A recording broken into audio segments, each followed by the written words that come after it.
How to create WhatsApp business account. Hey everyone, welcome back to our channel. In this video we're going to learn how we can create a WhatsApp business account, so make sure to watch the video till the end.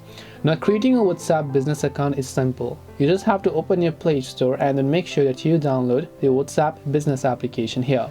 And once you download the WhatsApp business application, you want to simply open it up. Now you can use any number here, your personal number for your business account if that is comfortable for you. You can use other numbers that are available for you to use as a business one. So here you can basically tap the agree and continue option, and then all you have to do is just go ahead and then make sure to enter the phone number that you'd like to use for your WhatsApp business. Then you just tap the next option here. As you do that, of course, it's always going to send you a verification code. Once it sends you the verification code, you should be able to verify the number, and then your WhatsApp business account, after you enter your details of your business, it will be successfully created. This way you will be able to create WhatsApp business account. Hope this video was helpful. If you have got any more questions, feel free to also leave them down below. Thank you for watching till the very end of this tutorial, and see you soon in the next video.